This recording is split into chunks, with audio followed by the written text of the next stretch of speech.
Thank you, Sam. So when I looked through the syllabus of this class and thought about what I could possibly add that would be useful in addition to the various skills, one of the things that I've been thinking about has been, how do you think about yourself as a founder? How do you think about what the skill set is? And what are the things that you should be thinking about in terms of, am I ready? How do I get ready? Is it the right thing for me? These sorts of things. So let's start with the perception of what a great founder is.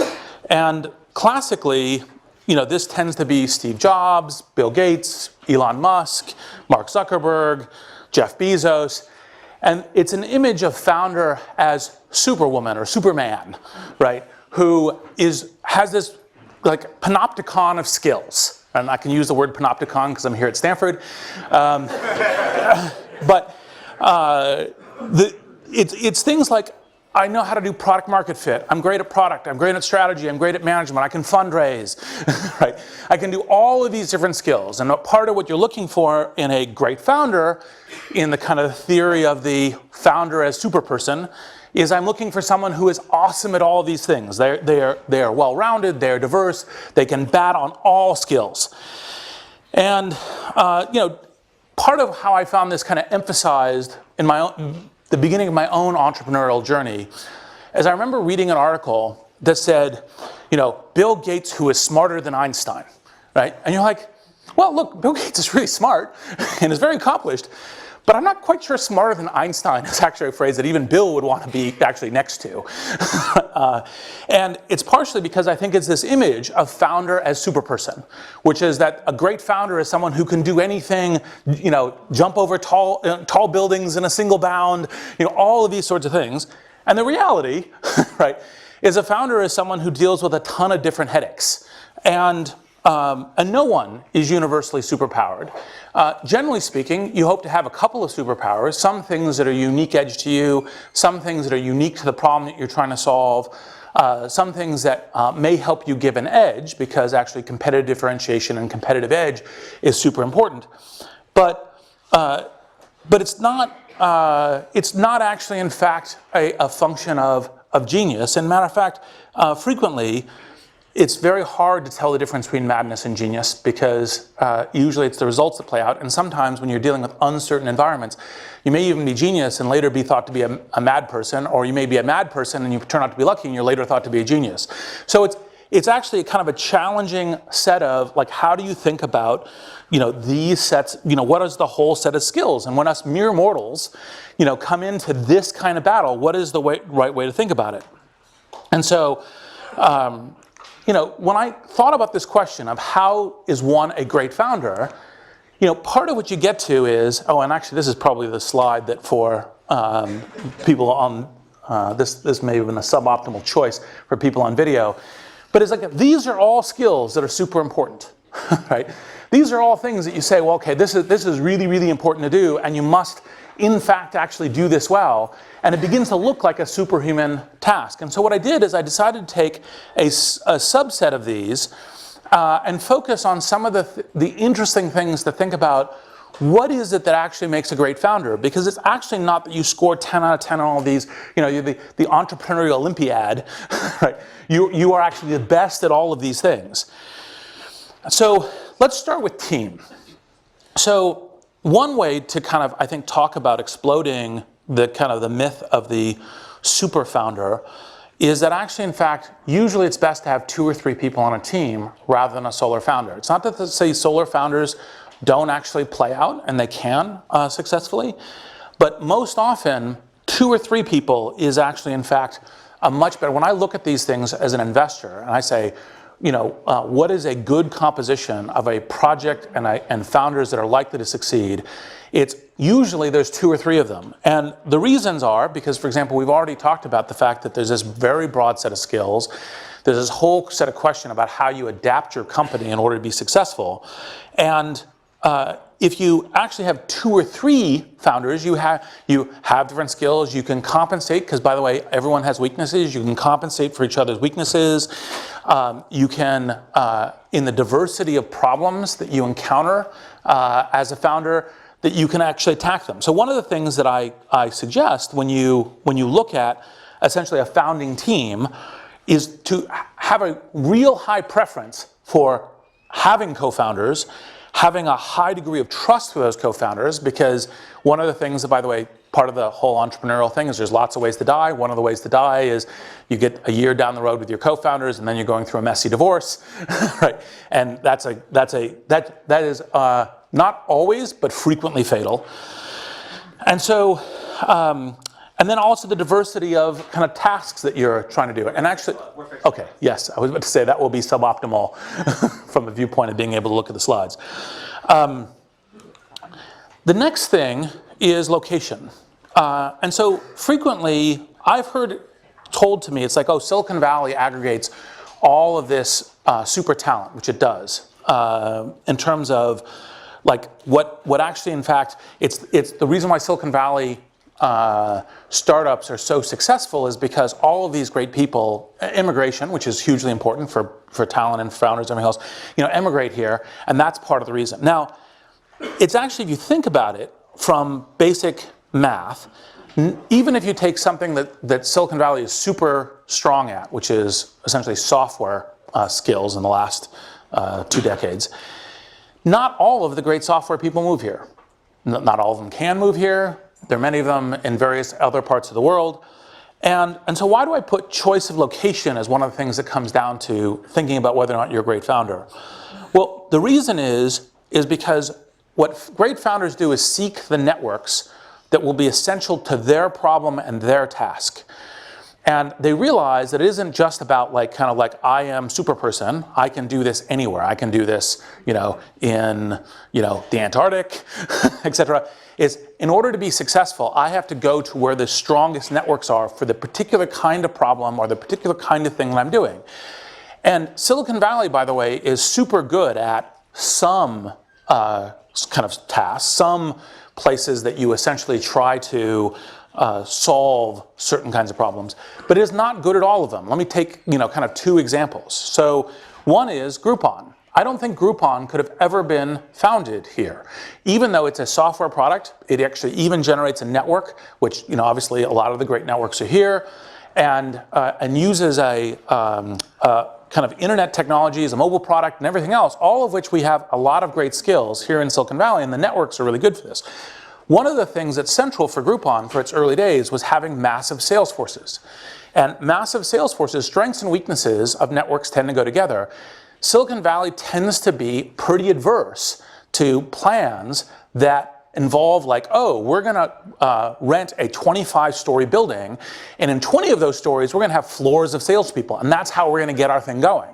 That kind of plan here tends to not get a lot of interest, tends to get a lot of criticism, tends to not have talent aggregate to it, tends to have financiers talk about things like capital efficiency and network effects and other kinds of things that are key here. And so it's actually not a surprise that actually, in fact, Groupon was required to be actually in Chicago, which is really good at this, as a way of actually kind of getting going and showing that even software startups can be in other places. But even if you begin to think about it, you say, okay, well, what kinds of other kinds of startups would someone be an idiot to move here to do? Think if someone were doing a fashion startup, not fashion a la Poshmark, which is, a mobile, marketplace, et cetera, which are a bunch of things that are good here. But I'm designing a new fashion company, and I'm going to come to Silicon Valley to do it. That's actually not such a great idea, right? And as I said, the fashion company might be a great idea, but you want the networks that support what you're doing. And so part of the reason why where should I locate my startup is a test for thinking about am I a great founder, is because part of what happens when you're actually founding a company is you're going, I will go to where it's successful to be, because the metaphor that I frequently use for entrepreneurship is jumping off a cliff and assembling an airplane on the way down. And the reason is because it's hard, it has a quasi-mortal exit by which you're default dead, and so you're taking every possible chance to actually win. And so great founders go, look, I'll move to what the network is. And that network is, this graphic is frequently Silicon Valley, but for tech startups, for mobile, for networks, for marketplaces, this is a really good place to do it. For a bunch of other things, you should think about whether or not it's a different location. Now here's something that, it's very in vogue, all right, very conventional to say you're contrarian these days. And so let's talk a little bit about what contrarianness actually in fact is. So it's actually pretty easy to be contrarian. It's hard to be contrarian and right. And in particular, when you're thinking about, is my idea contrarian or contrarian enough, it's how does a smart person actually disagree with me, right? Because if you can't think of a smart person who isn't like ignorant or just crazy or something else, but is a smart person who is somewhat expert in this or thinks that your idea has some serious challenges, then it actually isn't contrarian, right? So contrarian is always, actually, this is one of the things that Sam and I talked about at startup school, is contrarian is actually relative to an audience, right? So when you want to be, when you're thinking about contrarian in terms of like a really good contrarian idea, it's like, okay, what would other, say it's consumer internet, good consumer internet people think is actually in fact not yet a good idea? And part of when you think about contrarian is to say, okay, what's the way that, what do I know that other people don't know? Because it isn't just I'm brilliant and other people aren't, and that's the reason my contrarian thing is right. That's a very bad test. Might happen to be true. Of course, lightning could also strike you in the field, right? So think a lot about like, what is it that I know that other people don't know? So for example, in the very early days of LinkedIn, part of what I advise all founders to do is go talk to every smart person who will talk to you and give you feedback. So at LinkedIn, I walked around and said, here's my idea, what do you think?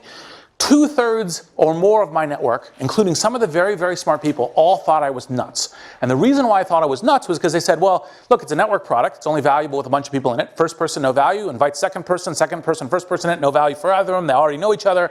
When do you actually begin to deliver on your use case, which is like 500K to 1 million people, right? And so you're never going to get to size. It's never going to grow. Now, what I knew that the critics didn't know was that I could think of a set of different ways by which people say, look, it's pretty easy to say, look, I believe in the vision of this, or I think it's interesting, or I think a product like this should exist, or I'm willing to play around with it. And I can leverage those sets of interests to grow the network to get to enough size that you could begin to deliver on the value propositions in which LinkedIn had. And that was the specific thing that I knew that the critics weren't thinking about. And so when you think about being contrarian, you have to think about how is it that smart people disagree with me? They disagree with me from a position of intelligence, right? And there's something that I know that they don't know that actually in fact will play out to be true. Now in this case, in general, as a founder, it's good to be contrarian in the real sense and right. Now the other last part on the contrarianness is to think about, there's lots of different ways to be contrarian. So for example, a frequent one will be like, oh yeah, that's a good small idea, but actually no, it's not small, it's large. Or, actually in fact, you can assemble the talent, or while most consumer internet startups tend to be, like for example, there's another LinkedIn example, tend to be only successful with their rocket ships, actually a gradual compounding curve can actually be very, very valuable. LinkedIn never had its rocket ship moment. It was kind of compound year by year, but that in the consumer internet tends to be atypical to the pattern. So here you begin to get to a bunch of sorts of problems that essentially founders run into, which is like, well, should I be doing the work or should I be recruiting people and delegating the work? And classically, the answer to this is, actually, in fact, you need to do both, right? And in fact, not only do you need to do both, you need to do sometimes one at 100% and sometimes the other one at 100%. And sometimes, even though this is not so good at math, both at 100%. And so what you'll see is this is actually classic when you begin thinking about what is a great founder, is you navigate what is apparent paradoxes. So another one that I frequently talk about is you got to be both flexible and persistent. And the reason for this is entrepreneurs are frequently given the advice to have a vision, stay firm against adversity, realize that you have this vision that is contrarian to what other people think, and just stay on track, get through the difficult times and get there. The other piece of advice given with equal vigor is listen to data, listen to customers, pivot, be flexible, right? Part of the thing that this comes out to being in terms of being a great founder is to say, well, when should I be persistent? When should I be flexible? And the vehicle that I most often use for this is you should have on a project you're doing, like a company, an investment thesis that essentially says why you think, possibly contrarian, why you think this is potentially a good idea. It should include what you know that you think other people don't know. And then, as you're going into the battlefield, you go, am I in fact increasing confidence in my investment thesis or decreasing confidence in my investment thesis? Because if I'm increasing confidence, then stay on track, be persistent. And by the way, sometimes even with adversity, your confidence can increase. If it's decreasing, that doesn't mean jump out. PayPal, LinkedIn, Airbnb, a whole bunch of startups I've been part of have had months where you were like, oh my God, why did we ever think this was a good idea? It was kind of a valley of the shadows moment. So like, for example, in PayPal, it was August 2000, we were burning $12 million in 1 month. The expense curve was exponentiating. We had no revenue. Decrease in confidence. However, we say, okay, what do we do in order to fix that? And that gives you your immediate action plan. Another one is, should you have belief or should you have fear? Right? Should you have, should you essentially go, well, no, I have this vision of the way the world should be and I should ignore everything else and I should just go at that. Well, again, part of what being a great founder is being both able to hold the belief, to think about where it is you want to be doing and where you want to be going, but also be smart enough that you're essentially listening to criticism, negative feedback, competitive entries, where you're kind of going, okay, is this changing my investment thesis? Is this changing what I'm planning on doing? And it doesn't mean you lose confidence. You have the confidence, but you also essentially have the peril.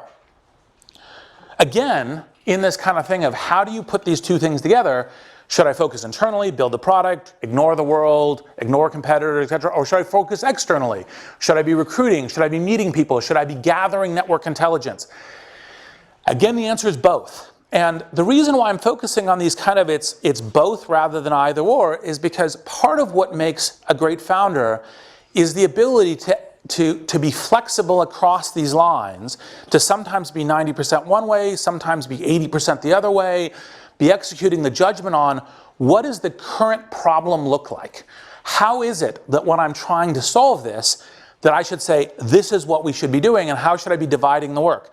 And part of, when you think about these things, and you say, like, this is another one that's kind of classic, is people say, well, I'm completely motivated by data. It's what customers say. I do user groups. I've a lot of entrepreneurial methodologies, lean, other kinds of things are talked about is like, gather the data, be guided on the data. Well, actually, in fact, data only exists within the framework of a vision that you're building to, a hypothesis of where you're moving to. And the data can even be negative, and you can think, well, actually, in fact, this negative data means that I need to change or alter the way that I'm thinking about something. But I actually keep on a specific vision about what I'm doing. And by the way, sometimes even when you have that specific vision, you don't necessarily actually ever end up at that big vision that you were thinking about. So for example, at PayPal, we distributed these t-shirts that said, the new global world currency, right? Well, actually, in fact, one of the and I know Peter's been here, one of the jokes I told Peter is like, well, actually, we do have this new world global currency. What we're trading in is dollars. You may have heard of it. It's existed for a while, right? We're essentially a master merchant for that. Now, of course, this presages what might be happening with Bitcoin, although, there's the whole other topic there.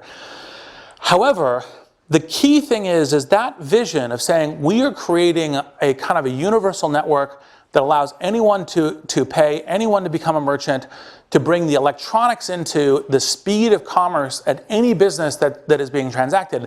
That vision kept a true north by which we say, well, first we think we're going to have a banking model. Then we think we're going to have, a debt model. Oh, no, we're going to actually have a master merchant model. And how does that actually play out? So you're always combining the vision and the data. And the data is within the framework of a vision. And sometimes, of course, what you learn changes your vision. Now, this is one of the ones that I actually think we saved this special picture for one of the ones that I actually think is quite key, is that normally entrepreneurs, founders, are thought about as having, like, they're risk takers, right? Whereas everyone else cowers in fear from this notion of risk, they boldly go out. Now, that's true. You have to be a risk taker. You have to be thinking about, how do I make a really coherent bet on risk? Because, in fact, the only really big opportunities, the only contrarian opportunities that smart people disagree with you on, happen to be one that have risks associated with them. On the other hand, part of the skill set that when you're beginning to apply how you think about risks as an entrepreneur is you're beginning to think about, like, how do I take intelligent risks? How do I take a focused risk that if I'm right about that one thing, right, then a bunch of other things break my way. And once I start doing that, I try to figure out how to make my on-shot possibility as high as possible, e.g., how do I minimize other risks? How do I essentially take this risk in an intelligent way that doesn't just go, oh yeah, risk to the wind, who cares? But let's go. And so this kind of combines that, you know, this image, which I think is the best of the images we found for this yet, is kind of this sense of how to think about it. Now, back to what I was saying in terms of having an investment thesis. Part of having an investment thesis is you chart it out, it's kind of a list of bullets. You say, like, for example, in early LinkedIn, it was like, look, everyone is actually going to be benefited by a public professional network. Everyone will realize, including companies, that it's better to have it play out this way. The initial set of adoption will come from essentially people who are like, visualize the world this way, are willing to play with it, and then eventually the mass market will come on as they begin to have a network that is already delivering a value proposition to them. That's what kind of an investment thesis can look like. And then, you know, you got economics, so like initially recruiting and then broadening and other things. You have that investment thesis and you say, is my investment thesis increasing or decreasing in confidence? Do I think that the data that I get from the market, when I talk to smart people, how does that change my confidence in it? And this is actually how you essentially minimize risk. So, for example, very early days in PayPal, the part of what happened is they said, oh, okay, well, we're going to do cash on mobile phones. We'll do cash on Palm Pilots because it's really easy. We actually realized the cash on Palm Pilots wouldn't work even before we launched the product, because basically what happened is I went in and said to Max and Peter, I said, look, here's our challenge. Our challenge is this room probably doesn't remember what Palm Pilots are. They were the like early PDAs. And so we lived in what was Palm Pilot Central, and the whole use case was splitting the dinner tab. And how many people, if everyone at the table would have a Palm Pilot split your dinner tab? 0 to 1 in every single restaurant. So you could, even just by thinking it through, you realize like the direction you're on is going to hit a minefield and you need to pivot. And that's when Max Levchin came up with the idea of saying, actually, in fact, we could sync by emails. We could have email payments as the backbone of this. And we're like, oh, that's a good idea. And of course, that's what the whole thing kind of pivoted into. And that's part of thinking through minimizing the risks as you're actually executing. Here's another one that's kind of classic, which is, well, should I have this long-term vision or should I be solving local near-term problems? And again, the answer is both. It's these paradoxes. And the question is you jump between them. You should always have a long-term vision in mind, because if you actually completely lose your directions, eventually you'll find yourself in some field there's not a good path out of. But if you're not focused on solving the problem that's immediately in front of you, you're hosed, right? And so part of the question about how you put these things together is you say, okay, short term, what's the thing I need to be doing today? Have I made progress today? Have I made progress this week? But is it largely on path? So I'll give you an example of how this plays out in terms of financing or in terms of strategy. So people frequently think product strategy is fundamental to how startups, like I have a product idea, that's the thing, I'm a founder. Actually, in fact, the next level down on strategy is usually product distribution, whether it's consumer internet or enterprise or anything else, because actually, in fact, no matter how good your product is, if it doesn't get to customers, you're hosed. So usually you have to have product distribution is more fundamental than the actual what the product is. And the one below it is financing. And the reason why it's financing is if you run out of money and the whole effort goes away, even if you have a really good idea, it doesn't work. So frequently when you're executing on a good strategy, you're actually, in fact, when I'm raising money, this fundraising, I'm thinking about the next fundraising. I'm thinking about how I'm set up for it. I'm establishing relationships that would be key to that. And I'm not executing like, oh, the only thing that matters is I get to the next fundraising, because you have this business that you're building. But I'm thinking that as a core strategy in terms of how I'm executing. And frequently you're thinking about, okay, how does my product distribution work such that the financing works well? And that's kind of how you architect these things together. So how do you know if you might be a great founder? Well, you should have some superpowers. It's generally speaking in software useful to be a good product person. It's useful to have good skills about kind of leadership, of bringing networks in, of persuading people. And it's useful to be able to, and this is kind of the most fundamental, is recognize whether or not you're on track or not. To have both that kind of belief, but also paranoia about, am I tracking against my investment thesis?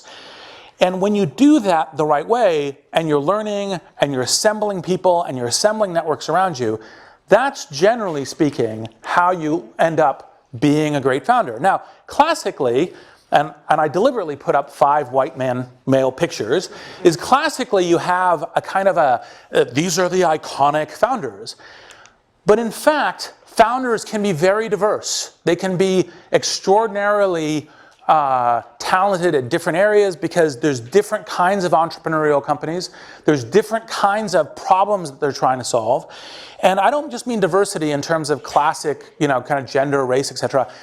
Diversity in age, diversity in experience. Jack Ma was a teacher before he got into this.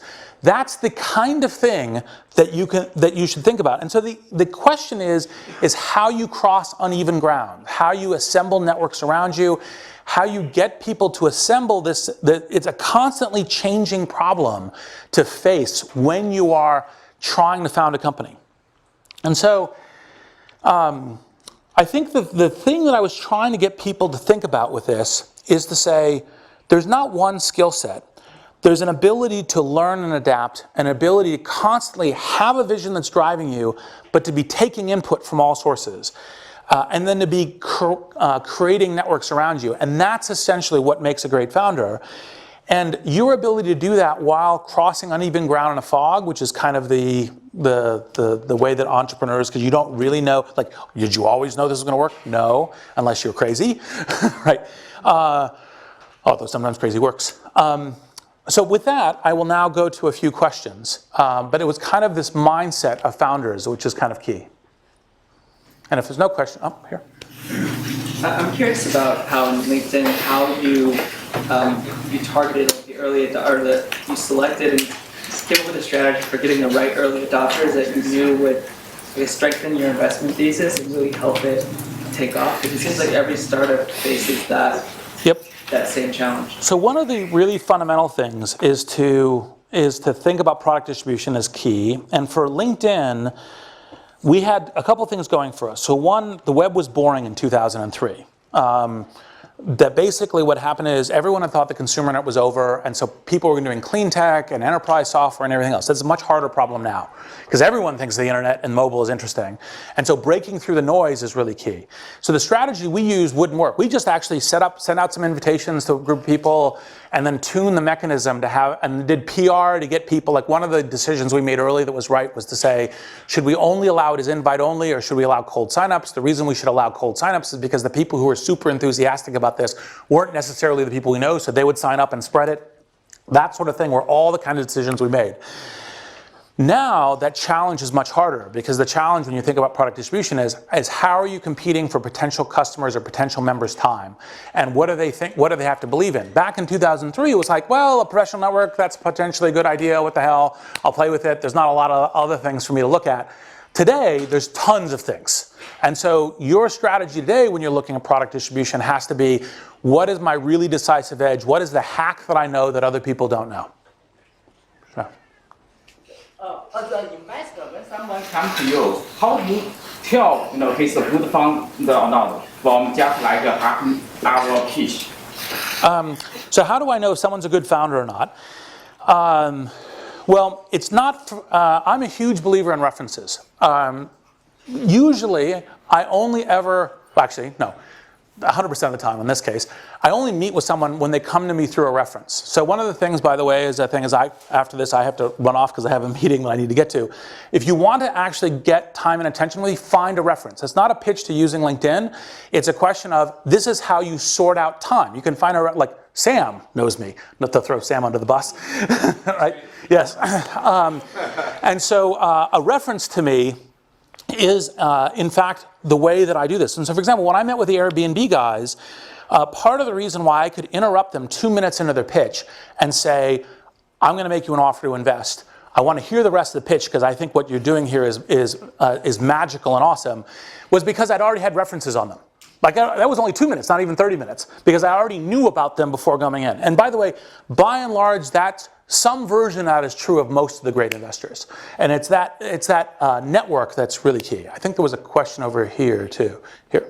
So would you consider density of insight to be a strong signal for great founders?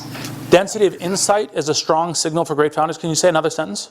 So being able to distill a thesis out of a whole variety of observations, so nail it down to a concise sentence. Well, I would definitely say that the ability to say coherently what you're targeting and to articulate something that isn't trying to boil the ocean or a Swiss Army knife approach, but is like one focus, like, look, if we're right about this, then it works. That is actually pretty important to being able to judge a founder. Because if you don't have that level of clarity, you're not going to be able to assemble the network behind you. You're not going to be able to get investors, you're not going to get employees. You have to be able to articulate a very clear mission about what you're doing.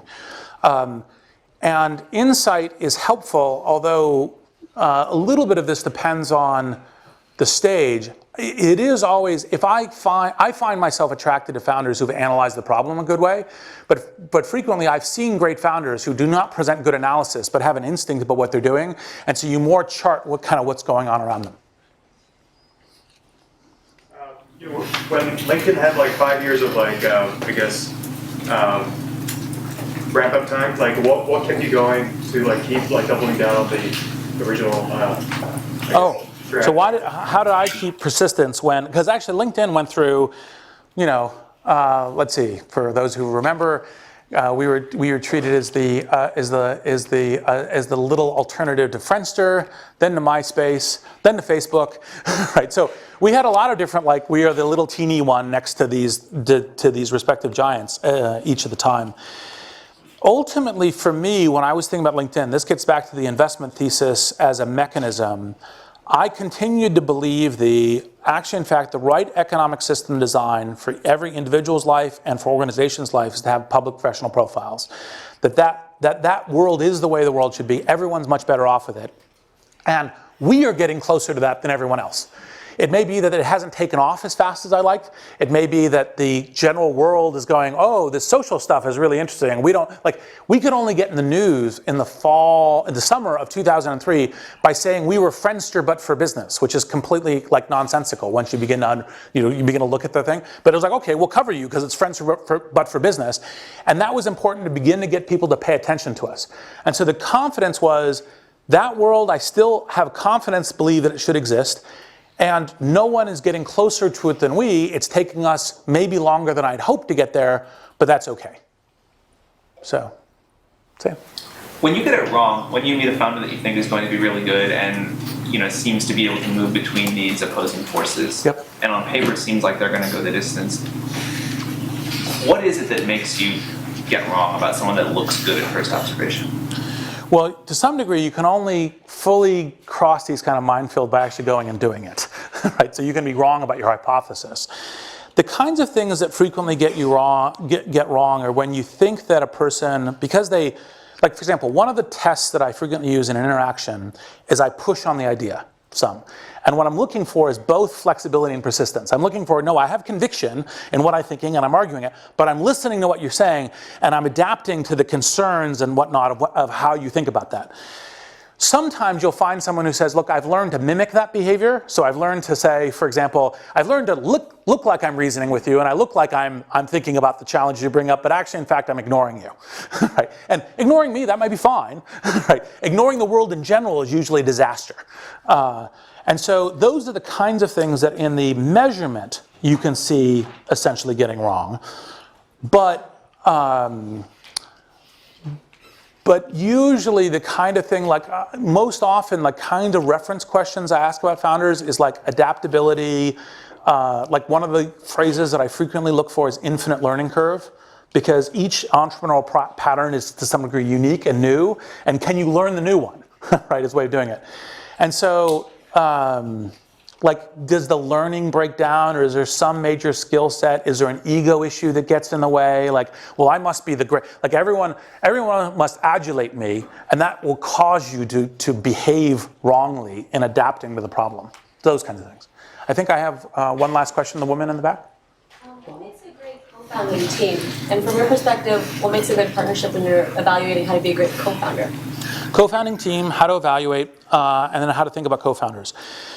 So the first thing is, it's super important that you collaborate really well. That was the kind of the point I was making during the team, the initial part of that, because if you in fact don't have pretty good serious trust, you know, kind of a way of it's 1:50 that I'm supposed to end, right? 2:05. Oh, 2:05. No. I'll keep going. Sorry, I misread the time. So I will have time for more questions. Sorry, I was trying to be good.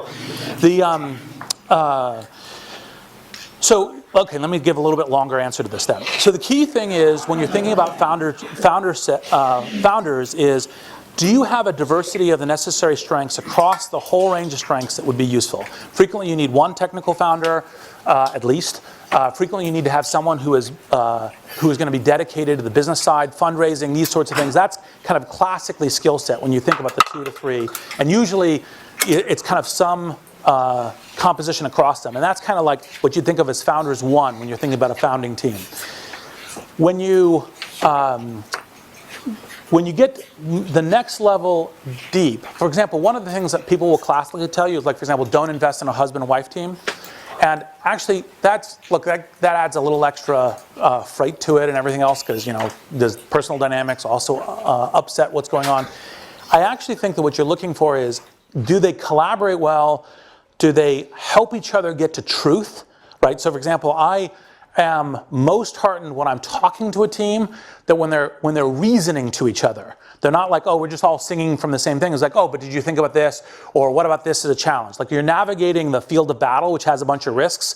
Like, for example, one of the things that was pretty common in PayPal is Max, who invented the fraud systems and everything else, would frequently come into Peter's office, Peter Thiel, Max Levchin, and say, look, here are some things that are going to kill us, and let me focus you on them, right? So it's not like we're all just kind of saying, oh yes, we're all singing our kumbayas, but we are adjusting to what is truth and what's the problem that we need to solve, what's the problem in the short term, what's the problem in the long term, and how are we tackling it? And that composition within a team, that collective problem solving, that collective learning is the kind of thing that actually usually makes great teams. Yeah, thank you for this wonderful lecture. I recall Peter Thiel says, we all dream of a flying cars, but we end up 140 characters. So I would like to ask you, how to identify the great founders in different sectors. Like someone might go to social network, like LinkedIn, like you, and someone we are working on like quantum computing or how to call lab science or the vision to Mars or those kind of things. Do you see any common things or any different? So different founders, different areas, how do you identify them? So the talk was aimed at kind of what is unique about the mindset, I think, of founders that is great founder across all founders. That's part of what this was an attempt to say, look, because there are differences. So for example, in software, speed to market, speed to learning is really key. In hardware, if you screw it up, you're dead, right? So accuracy really matters, right? Because if you build and ship the wrong thing, you're hosed. So generally speaking, as an investor, and this is part of the reason why a lot of investors have a certain set of things that they then learn pretty well and try to reapply, because they try to understand a domain well enough to be able to identify which are the founders in this domain that really matter, and if we're investing in this domain, how do we do that well? And so there are attributes that are unique per domain. So for example, like one of the classic ones is, how good must you be at operational efficiencies in terms of margins, cost controls, etc. You're dealing in the worlds of atoms, including even in e-commerce, you've got to be really good at that. You're doing a digital game like a Zynga-like startup, doesn't matter at all.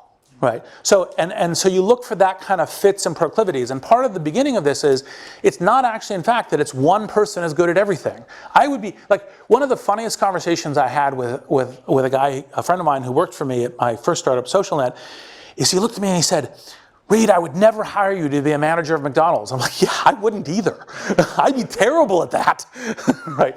And so it's the skill set that fits, but also the whole point of this is actually navigating a set of things that look like paradoxes, sometimes being heavy on one, sometimes heavy on the other, and having the right judgment at the moment in terms of what you're doing. And that's what tends to be more universal. You mentioned that it took you longer than you would have liked to grow LinkedIn. So can you speak a little bit about how to know whether or not you should stay in, or how to know when to give up? Also, maybe even with respect to like your personal and your career goals, or like how it fits into the big picture. So the question is basically, how do you know when to pivot? Part of the reason why having investment thesis and your confidence in your investment thesis and being pretty clear on that is, generally speaking, the answer that I give people is, if your confidence is unmeasured for a fairly long time or is decreasing, because unmeasured for a fairly long time should be decreasing, and it's decreasing, and then you go into intense mode where you're trying to figure out what kinds of things you would do that would increase your confidence, right? And that's failing, that's a seriously good time to think about pivoting, right? And you might have theses on, can we raise money? You might have theses on, what's the pattern by which the product distribution or growth or viral invitation or SEO or anything else will work? And you're like, well, I tried these 3 things, and this 4th thing doesn't seem as good as these 3, and the next 2 things that I think about seem even worse. That begins to decrease your confidence, and that's when you should think about pivoting. A frequent mistake when it comes to pivoting is wait until you've essentially crashed into the wall and everything is dead and you can't maneuver anymore, and that's you waited way too long.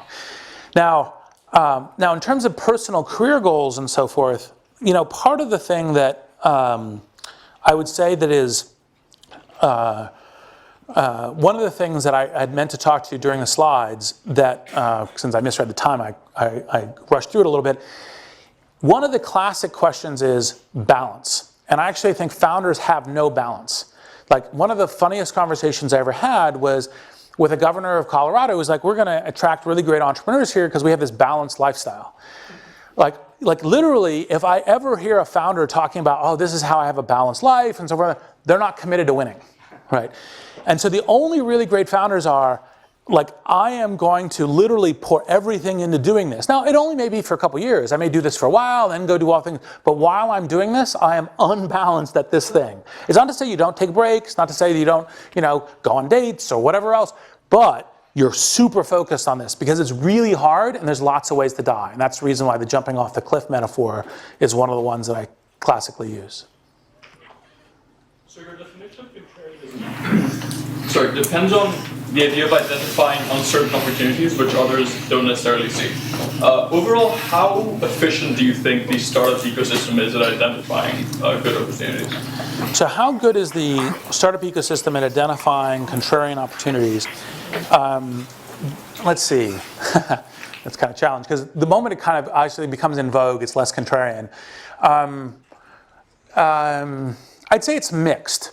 Sometimes, because part of what makes a great investor is an ability to go, look, I take this radical shot, I take this radical shot, I take this radical shot, and there's enough people who are investors. There's usually someone, if you can find your way to them, the network, finding your way through the network, sometimes difficult, sometimes tons of noise, hard to get to the signal. On the other hand, there's sometimes things that are just kind of like, totally crazy. Like, one of the funny things was, Benchmark was the only one that would fund eBay. If you talk to most of the people in the Valley a year, 18 months ago about Bitcoin, they would have told you, like, what? I have no idea what it is.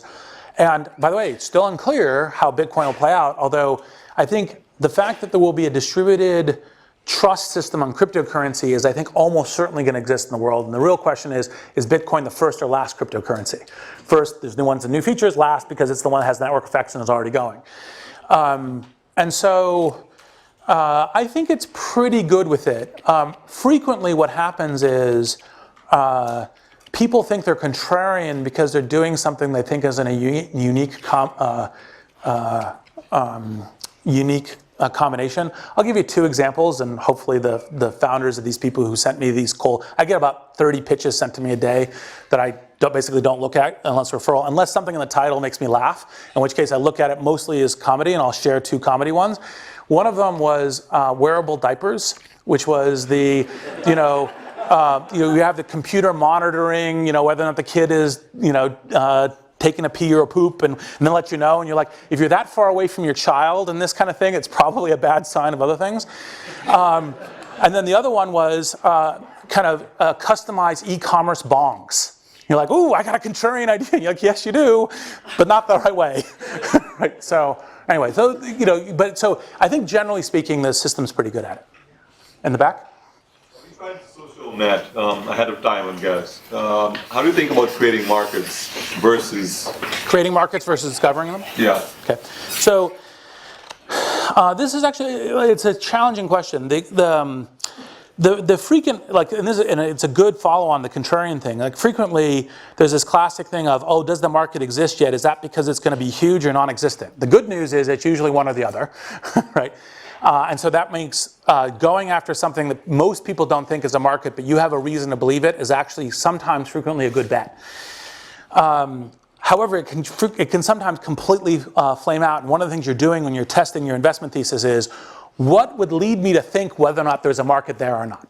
Because, at the beginning, there are no markets. And so it is, of course, conceptually possible to create markets. People think that there's a new need for this sort of thing. On the other hand, the problem is how do you get fast adoption if people don't even know that they want it as a category? Right? So they say, well, but people, if they just realize, like a classic entrepreneurial misfire, a classic one is, if people just once it exists, they'll realize that they really love it and they'll line up in droves for it. Well, there's a few entrepreneurs, Steve Jobs, one of them, who can do that. Most of the time, it doesn't work out that way. And so you have to say, in your investment thesis, why is it that you think when you're thinking about a market that isn't already existing, that you know that other people don't know on the contrarian basis that leads you to think that market should exist, right? And so, for example, a micro one with LinkedIn was, actually, in fact, the classifieds means of recruiting was, in fact, an exercise of newspapers, an exercise of information age, and actually recruiting direct to people is part of what the networked age and the internet, and that's actually, in fact, how recruiting should go. Now, it was relatively easy to validate that, but that's the kind of thing where you think about there's potentially a new market. Last question. Yeah, last question. When do you know you've known someone long enough to start a company with them? One of the things Sam told us in the first lesson was you need someone you've known for a long time.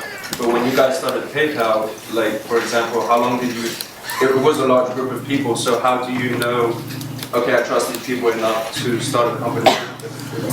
So to repeat, I'm repeating the question in part because it's just recorded and everything else, make sure that people hear it. But the question is basically how do you know that you trust someone well enough to be a co-founder?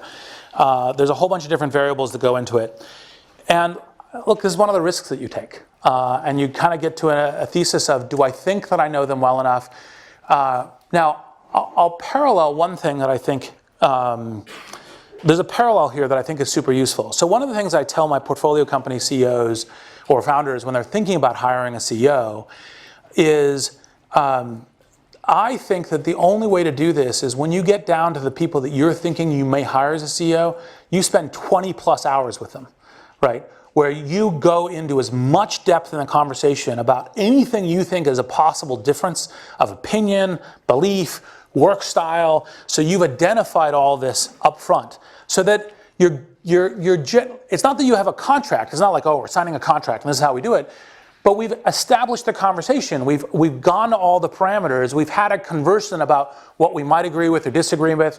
One of the things that I frequently think is worth covering is almost like kind of the divorce. Like, why would we want a divorce? Like, what would lead me to say this isn't working, right? And to cover that up front as part of it. Because then, at that point, when you get into the field of battle, which is hugely stressful, you go through these valley shadows moment, you've at least got the basis of, we already conversed about a wide variety of things. We've set up essentially some expectations about what, how we might be playing together. And if it begins to vary off that, it's relatively easy to bring it up in a way that you're problem solving.